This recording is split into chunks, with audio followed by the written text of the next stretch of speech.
एक गांव में गोपाल नाम का एक किसान रहा करता था। उसके पास जो जमीन थी वो उसमें अलग अलग फसल उगाया करता था। उसके पास एक बैल थी जिससे वो खेत में हल चलाता था और बैलगाड़ी में कभी कभी बांध देता था। बैल सारा दिन काम करके थक जाता था। कभी कभी उसे अपने मालिक पर बहुत गुस्सा आता था, पर कुछ नहीं कर सकता था। वो सोचता था कि एक दिन उसका भी समय बदलेगा। एक दिन अचानक उसके मालिक ने अपने साथ शहर से एक गधा खरीद के ले आए और बैल के साथ उसे भी बांध दिया। गधा बैल के साथ बात करके दोस्ती करना चाहता था। वो उससे कहने लगा, हमारे मालिक तुम्हें अच्छे से देखते हैं।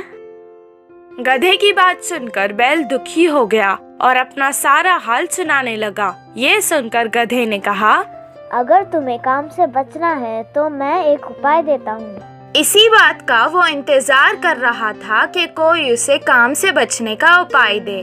तुम खाना पीना छोड़ दो और बीमार होने का नाटक करो। इससे मालिक तुम्हें कोई काम नहीं देंगे। गधे की सलाह सुनकर अगले दिन से वो बैल वैसे ही करने लगा। ना खा रहा था, ना पी रहा था, ना ही खड़ सकने का नाटक कर रहा था। उसे बीमार देखकर किसान उसे छोड़कर अकेला ही खेत चला गया। वो वैसे ही सारा दिन तक बीमार होने का नाटक कर रहा था। 8 दिन बाद किसान ने उस तंदुरुस्त गधे को बैल की जगह अपने साथ खेत ले गया। जो काम वो बैल से करवाता था वो अब गधे से करवाने लगा।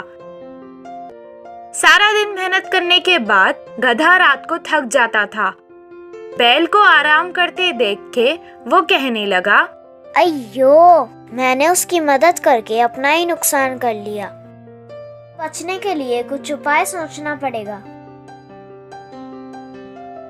सारी रात वो यही सोचता रहा। सुबह जब वो बैल के पास गया तो उससे कहने लगा कि तुम्हें देखकर मुझे बहुत अफसोस हो रहा है।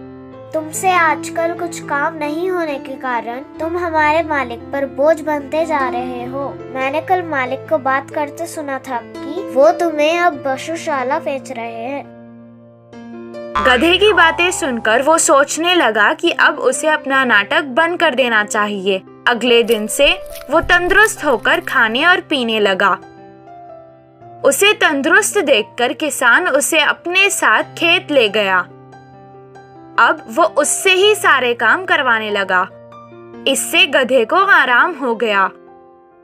इस कहानी से हमें ये शिक्षा मिलती है कि कभी कभी किसी को सलाह देने से भी हमें परेशानी हो सकती है।